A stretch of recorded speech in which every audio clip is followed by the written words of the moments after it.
नमस्कार, welcome to your geography class.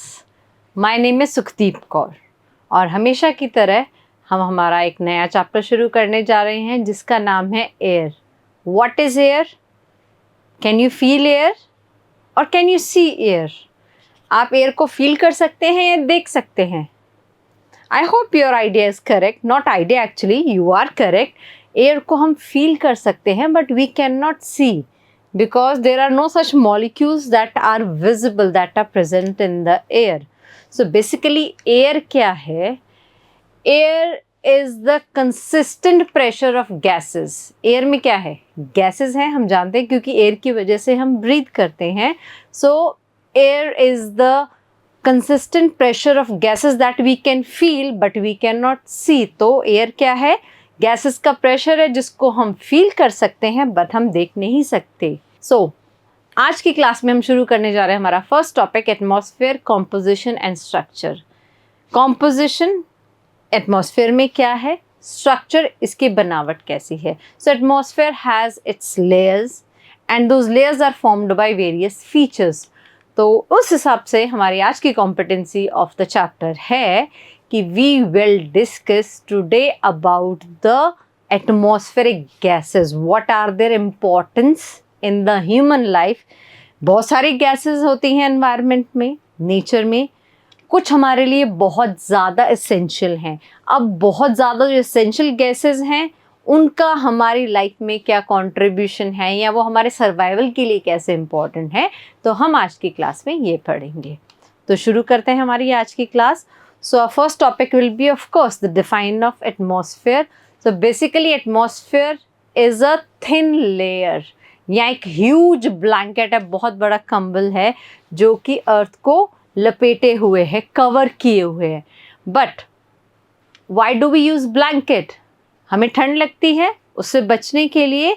So in here this is not the case of cold, although ये जो अर्थ को एक blanket, एक थिन लेयर कवर किए हुए है एटमॉस्फेयर की, this is to protect the earth from what? From the heat that we are receiving from the sun. So atmosphere protects us from the harmful rays of the sun. This is what atmosphere is. So let's read its define. Earth is surrounded by a huge blanket of air called atmosphere. Simple define. Now talking about its specific qualities. So all living beings on this earth depends on atmosphere because atmosphere में क्या है? Gases हैं जो सारे living beings के survival के लिए essential हैं, ज़रूरी हैं।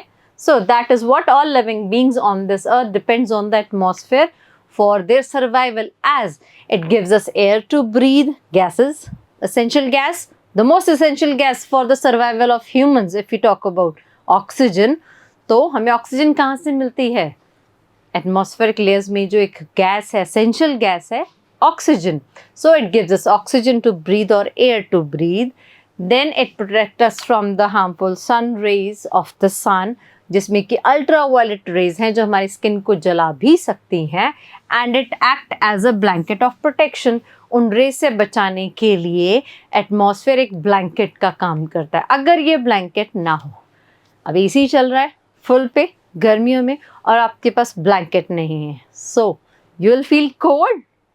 सेम इन द केस अगर तो एटमॉस्फेयर होगा then of course we will be protected, but if it will not be there, so what will happen?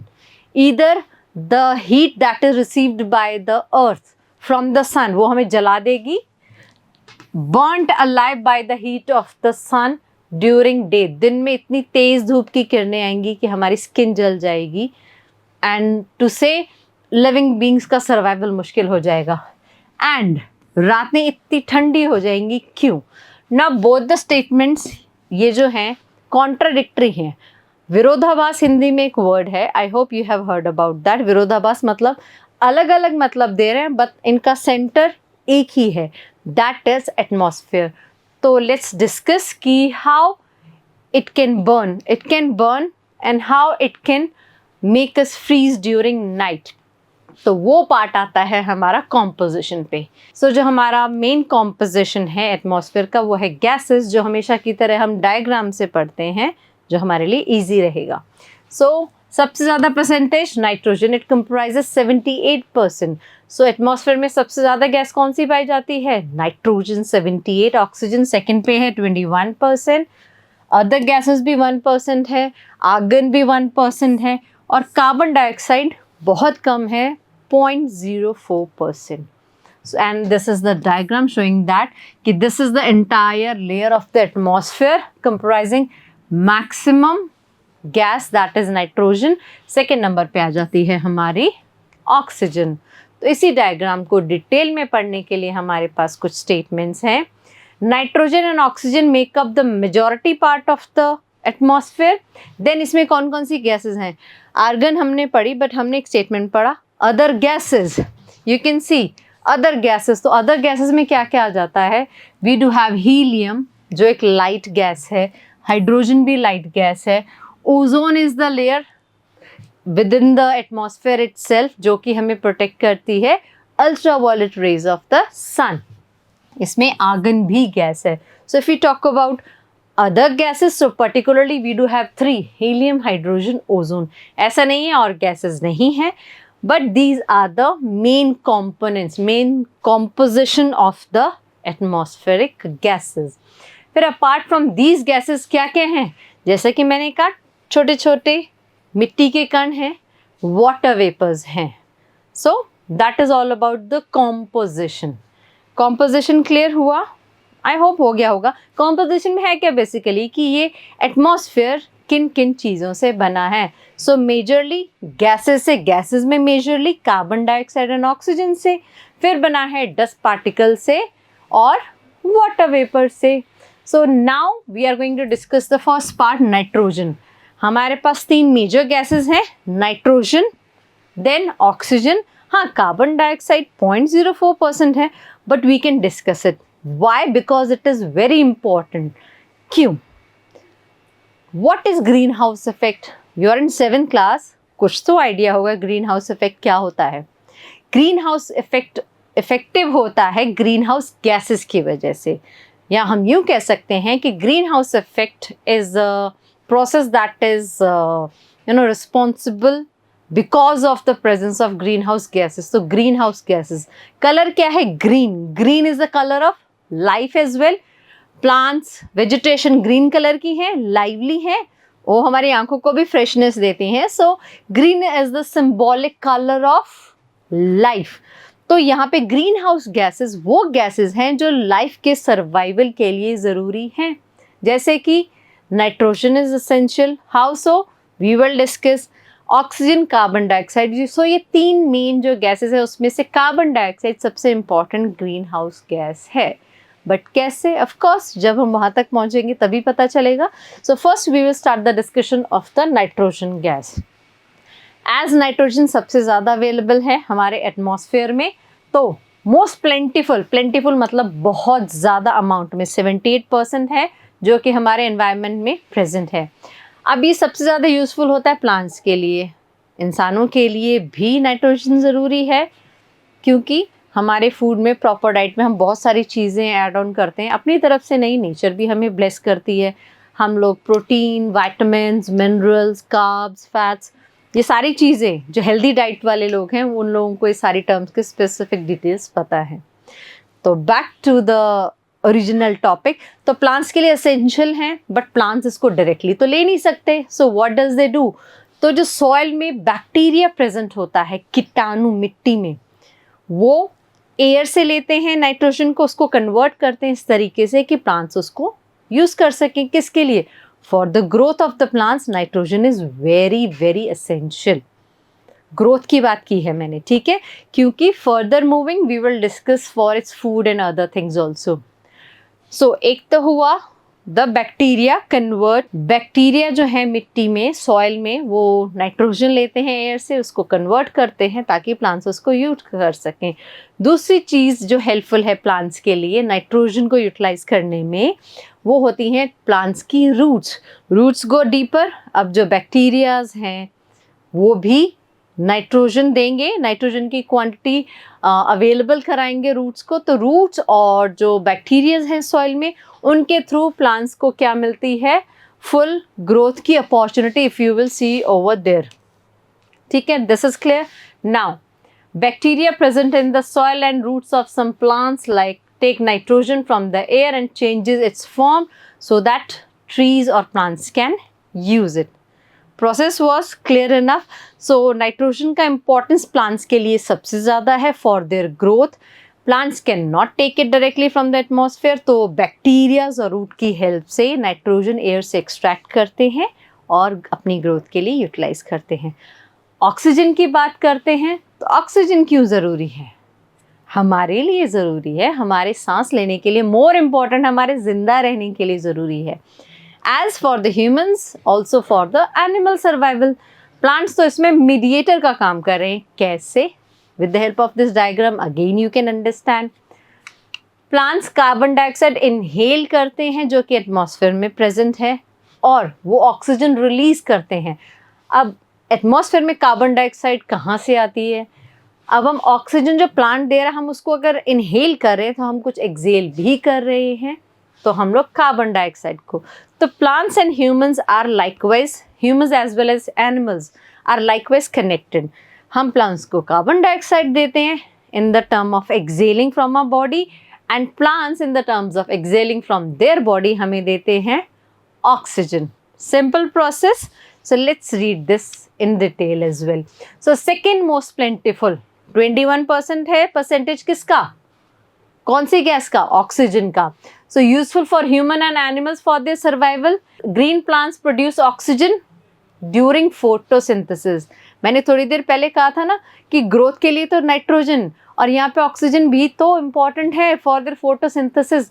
Photosynthesis क्या है? फोटोसिंथेसिस इज द प्रोसेस जहाँ पे प्लांट्स अपना खाना बनाते हैं सनलाइट की हेल्प से भी, तो ऑक्सीजन फोटोसिंथेसिस के प्रोसेस के लिए भी रिक्वायर्ड है। So in this way oxygen content in the air remains constant.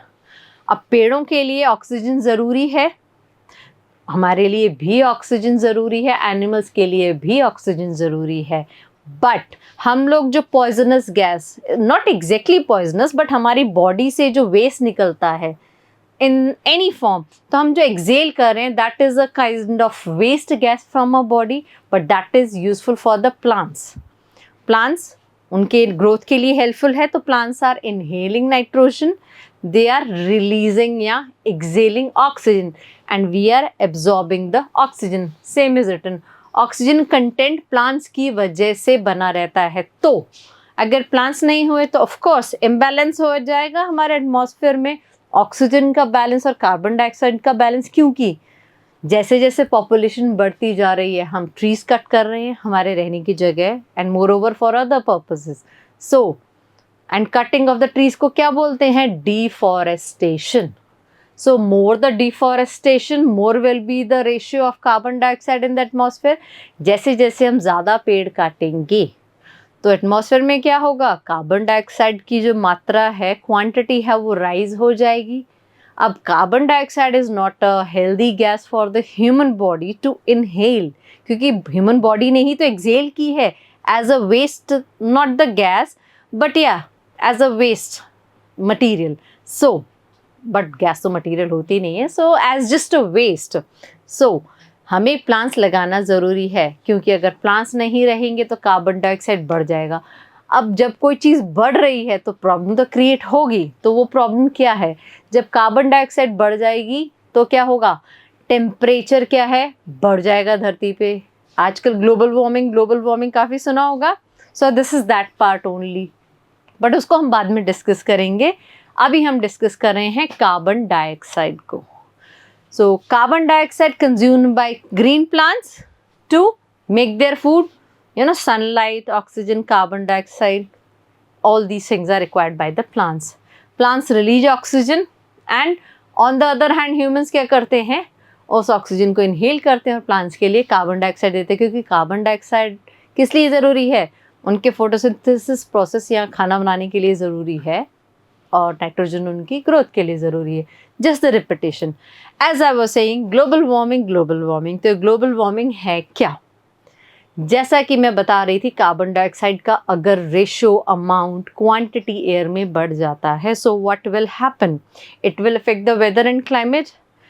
And weather and climate को कैसे अफेक्ट करेगा? क्योंकि कार्बन डाइऑक्साइड जो है सबसे इम्पॉर्टेंट काम करता है, वो इम्पॉर्टेंट काम हमारे यहाँ डायग्राम में दिया हुआ है, you can easily see. Now what's that? Carbon dioxide जो गैस है that is present in the layers of the atmosphere. Of course layers हम अब पढ़ेंगे, बट पहले हम गैस के बारे में पढ़ ले, कॉम्पोजिशन के बारे में। सो जो carbon dioxide that is present in the atmosphere, it traps the heat that the earth receive from the sun. And जितनी अर्थ को हीट की ज़रूरत होती है उतनी तो अर्थ एब्जॉर्ब कर लेता है, बाकी वो रिलीज कर देता है वापस जाने के लिए। बट जो एटमॉस्फेयर में हमारी कार्बन डाइऑक्साइड गैस है वो इसे वापस नहीं जाने देती, मतलब नॉट द इंटायरली, बट जितनी हीट कार्बन डाइऑक्साइड ट्रैप कर सकती है उतनी वो ट्रैप कर लेती है। रिमेंबर, रात को ठंड और बॉडी जलना, तो बॉडी अगर ये लेयर्स नहीं होंगी तो ऑफ कोर्स सनराइज रिसीव होंगी, बॉडी जलेगी, बट रातें भी तो ठंडी होंगी, तो ये जो कार्बन डाइऑक्साइड गैस है हीट को ट्रैप कर लेती है, जाल में फंसा लेती है, टू बी सेड लाइकवाइज। सो जो हीट को ट्रैप कर लेती है, रातों को ज़्यादा ठंडा नहीं होने देती हैं, so we feel warm at night.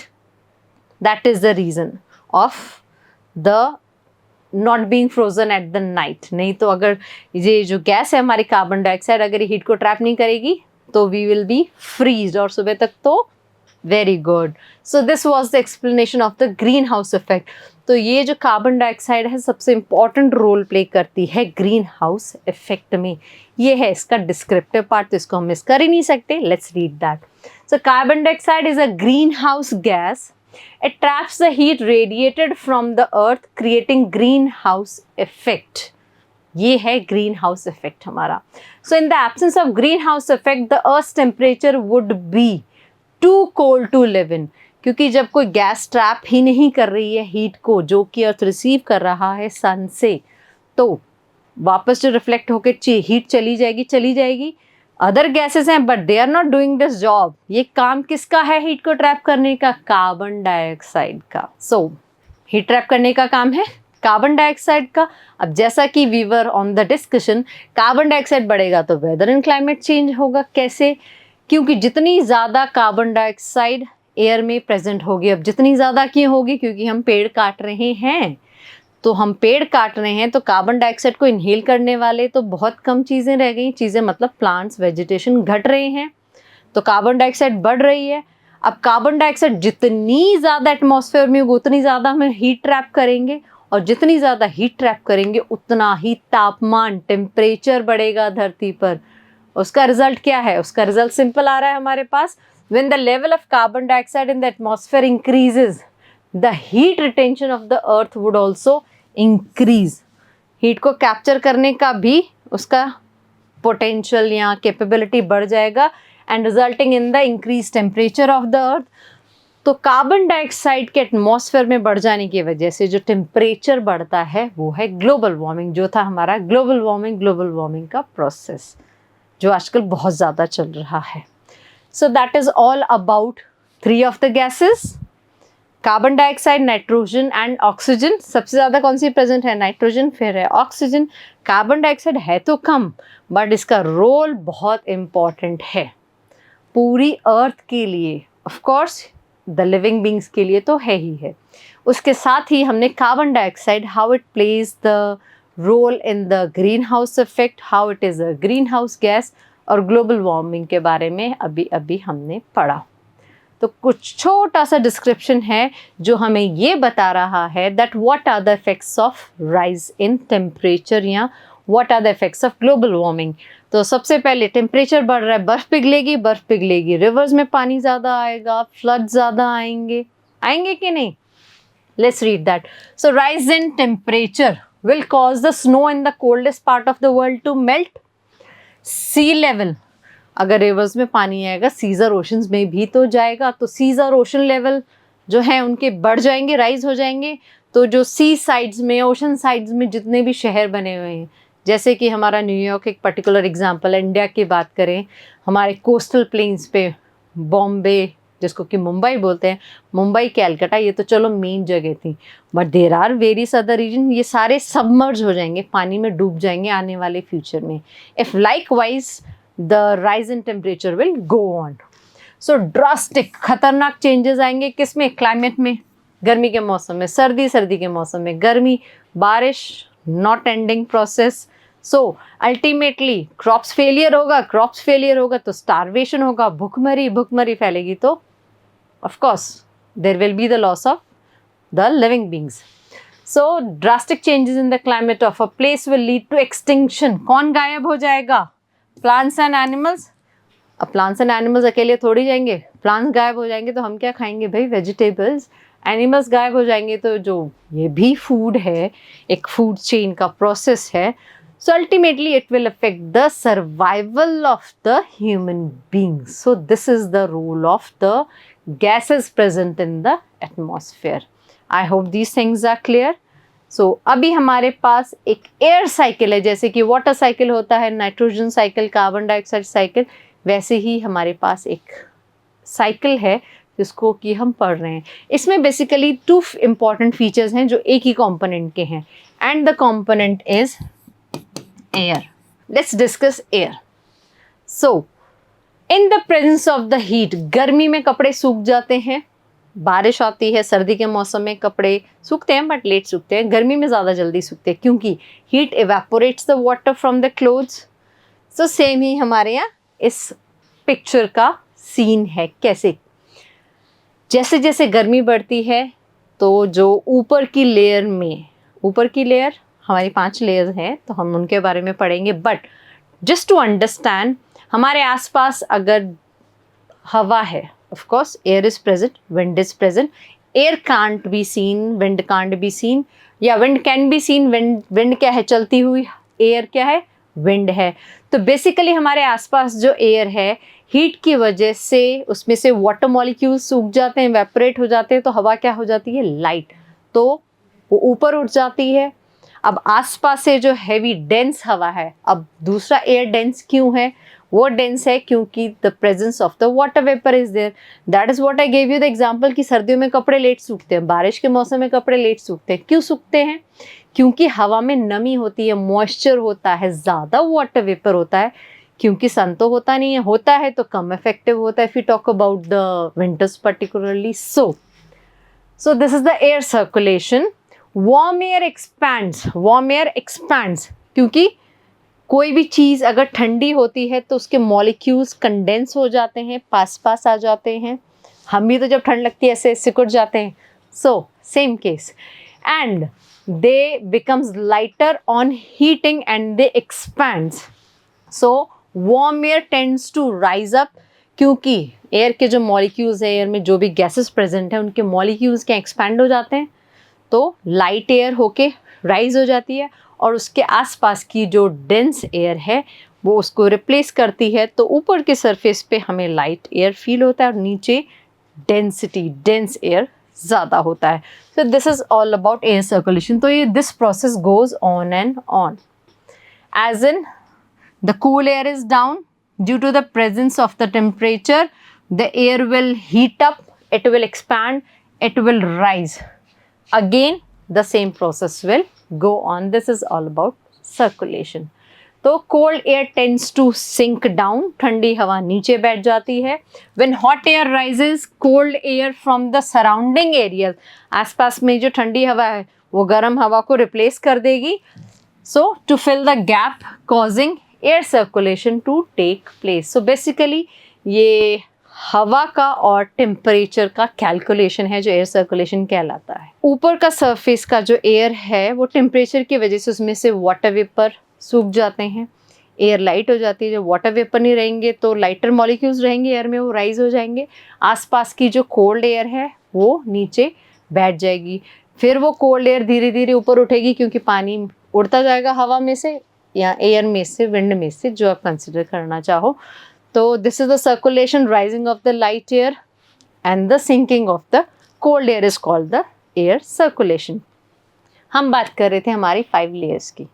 तो अब हमारी बारी है हमारे एटमॉस्फेयर के 5 लेयर्स या स्ट्रक्चर, ढांचा कैसा है हमारा एटमॉस्फेयर, कंप्राइजिंग 5 लेयर्स जो धरती के बिल्कुल पास है, troposphere, then stratosphere, mesosphere, thermosphere and exosphere.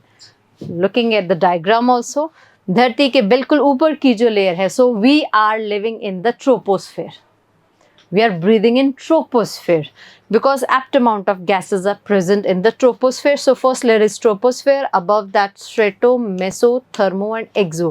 Thermo is also known as ionosphere क्योंकि यहाँ पे ions present हैं, atoms साइंस की लैंग्वेज में बोले तो। So we can breathe in troposphere. Stratosphere में सारे एयरप्लेन्स इजीली फ्लाई होते हैं। मेसोस्फेयर में मीटियोर्स बर्न हो जाते हैं। आई होप आप 6 पास करके आए हैं, तो 6 क्लास में मीटियोर्स थे हमारे पास, एस्टेरॉइड्स भी हमने पढ़े थे उसमें। सो मीटियोर्स, यहाँ तक मीटियोर्स बेसिकली क्या है, huge rocks or huge material that is huge celestial body that is floating in the sky or it is roaming around in the sky. When it get attracted by the gravity of the earth, तो वो धरती की gravity से attract होकर धरती की तरफ आते हैं। ये जो बड़े बड़े पत्थर के टुकड़े कह सकते हैं आप, काइंड ऑफ, अगर आपको एस्टेरॉइड या मीटियोर्स की डेफिनेशन याद है तो। सो मीटियोर्स एक मेसोस्फेयर में आके बर्न हो जाते हैं।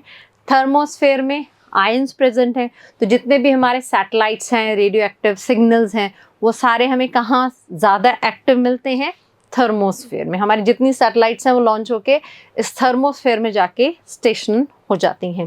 देन फाइनल है एक्सोस्फेयर जो आगे जाके स्पेस से मिल जाता है। तो हम डिस्कशन शुरू करते हैं हमारे पहले स्फेयर से, दैट इज ट्रोपोस्फेयर।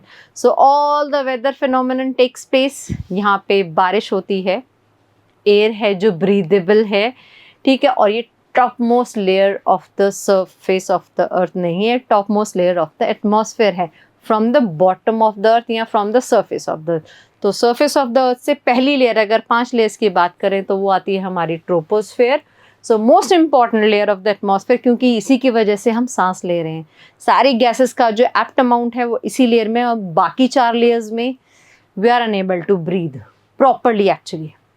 इसकी हाइट है, सो पांचों लेयर्स की अलग अलग हाइट है। सो हमारे ट्रोपोस्फेयर की हाइट है 13 किलोमीटर, मतलब अर्थ से सरफेस से लेके 13 किलोमीटर तक जो है कौन सा स्फेयर है, ट्रोपोस्फेयर है। इसमें ऑक्सीजन है, apt amount of air I said to breathe properly. सारे वेदर प्रोसेसेस में अकर करते हैं, जैसे कि rainfall, fog, hailstorm and all these things, ठीक है। इसके अलावा हमारा है नेक्स्ट लेयर स्ट्रेटोस्फेयर, जिसमें कि सारे एयरप्लेन्स फ्लाई कर सकते हैं। इंपॉर्टेंट लेयर है, it lies above the troposphere. Second layer, it extends up to, इसकी हाइट है 50 किलोमीटर्स। ट्रोपोस्फेयर की हाइट थी 13 किलोमीटर्स, अब है हमारी 50 किलोमीटर्स। 13 से 50, ऐसा नहीं है कि सरफेस से 50, so it extends there on. It is free from clouds, क्योंकि कोई वेदर प्रोसेस कोई अकर ही नहीं करता है यहाँ पे, कोई बारिश नहीं, कोई क्लाउड फॉर्मेशन नहीं, नथिंग। सो आइडियल कंडीशन, जब कोई बारिश कोई नहीं हो रही है, हेल स्टॉर्म्स नहीं आ रहे हैं, ओलावृष्टि, ओले नहीं गिर रहे हैं, so it is the perfect layer where the planes, jets can fly with a good speed. It contains ozone layer. तो सबसे important चीज़ स्ट्रेटोस्फेयर की क्या है, इसमें क्या है, ओजोन लेयर है, that protects the earth from the ultraviolet, जिनको कि पर्पल रेज भी बोल देते हैं। Violet purple kind of shade होता है, हमारे टाइम पे उसको पर्पल बोलते थे, फिर वो वॉयलेट बन गया, आजकल पता नहीं कितने शेड्स बन गए हैं। सो इसमें ओजोन लेयर है स्ट्रेटोस्फेयर में, that protect us from the harmful effects of the sun rays. इसके अलावा है हमारी थर्ड लेयर। तो हमने ट्रोपो को डिस्कस किया, स्ट्रेटो को डिस्कस किया, मेसो को कर रहे हैं, फिर हम करेंगे थर्मोस्फेयर एंड लास्टली एक्सोस्फेयर। तो it lies above the stratosphere, from the surface of the तीसरी लेयर है। एक्सटेंशन हमारा ट्रोपोस्फेयर था 13 किलोमीटर्स, स्ट्रेटोस्फेयर था 50 किलोमीटर्स, इसका एक्सटेंशन है 80 किलोमीटर। सबसे इम्पॉर्टेंट बात, मीटियोराइट्स जितने हैं वो इस लेयर में आके बर्न हो जाते हैं due to the temperature of this layer. Then है हमारा थर्मोस्फेयर, इसमें आयंस प्रेजेंट हैं, तो इसको थर्मोस्फेयर के साथ साथ आयनोस्फेयर भी बोल देते हैं। जितने सैटेलाइट्स हैं वो इसी लेयर में जाके स्टेशन होते हैं, क्योंकि यहाँ पे आयंस की वजह से रेडियो एक्टिव सिग्नल्स बहुत अच्छे अमाउंट में प्रेजेंट हैं. So this is the major importance of thermosphere. But इसका डिटेल है, it extends from 80 to 40 kilometres. This is the extension of thermosphere. Thermo जहाँ पे टेम्परेचर बहुत ज़्यादा होता है, थर्मोमीटर टेम्परेचर मेजर करने के लिए. सो सिंबॉलिक वर्ड है thermo. Temperature rises very rapidly. Temperature एकदम से बढ़ता है इस लेयर में विद इंक्रीज इन हाइट. जैसे जैसे हम 80 किलोमीटर से अबव बढ़ते जाएंगे टेम्परेचर बहुत ज़्यादा बढ़ता जाएगा. Ionosphere is a part of this layer. Ionosphere. So this layer helps in the radio transmission. So basic information and importance of thermosphere, and it's also known as ionosphere. Last है हमारी exosphere जो जाके space में मिल जाती है. इसमें particularly है हमारे पास two gases, helium and hydrogen. They are light gases, so they float away and merge in the space. सबसे important बात. And this is the coldest also क्योंकि space के पास है. So uppermost layer of the atmosphere contains very thin air. यहाँ पे जो air का ratio है, oxygen का particularly amount है, it is quite thin. And gases यहाँ पे आके major रह जाती हैं हमारी helium and hydrogen. They are light gases. That's why they get easily mixed up within the space. यहाँ they float away. Light gases float into the space from this layer. So that was all about the 5 layers. सो हमारे आज का outcome क्या हुआ chapter का? हमने discuss किया atmosphere, उसके स्ट्रक्चर के बारे में, ढांचे के बारे में, उसमें कितनी लेयर्स हैं. लेयर से ही तो बना है एटमॉस्फेयर. सो 5 लेयर्स हैं, starting from the surface of the earth, troposphere, stratosphere, then mesosphere, thermosphere and exosphere. हमने उन पांचों की इंपॉर्टेंस, उनके फीचर्स के बारे में पढ़ा, उनकी लेंथ के बारे में पढ़ा, starting from 0 kilometres and extending up to 400 और 800 अबव. फिर हमने पढ़ा ये जो लेयर्स हैं इनके कॉम्पोजिशन क्या है, गैसेस कौन कौन सी हैं, एंड मोर इम्पॉर्टेंटली हमने पढ़ा इसमें से कौन सी लेयर ह्यूमन सर्वाइवल के लिए सबसे इम्पॉर्टेंट है, troposphere. So that is the outcome of our chapter. We have discussed the composition and structure of atmosphere. तो अब बारी आती है हमारे एक क्विक रिवीजन की with the help of question answers. तो हमारा पहला क्वेश्चन है, what is the most abundant. Abundant मतलब बहुत ज़्यादा अमाउंट में कौन सी गैस पाई जाती है एटमॉस्फेयर में? आंखें बंद करके, nitrogen 78%. This is the answer. Second question है, which layer of the atmosphere is the closest to the earth. तो धरती के सरफेस से पहली लेयर कौन सी है जहाँ पे apt amount of survival opportunities हैं? I am talking about air. तो वो है हमारा ट्रोपोस्फेयर. लास्ट क्वेश्चन हमारा कहता है, which layer of the atmosphere is ideal for flying aeroplanes. Tropo में तो human survival, weather process. Weather process किस में नहीं टेक प्लेस करता? सेकेंड लेयर में, स्ट्रेटोस्फेयर में. So the answer will be stratosphere. So that's all for today's chapter. Not the chapter, actually the topic of the chapter. हमने chapter शुरू किया है एयर, हमने टॉपिक पढ़ा है atmosphere and its composition and structure. अब next class में हम पढ़ेंगे वेदर एंड क्लाइमेट.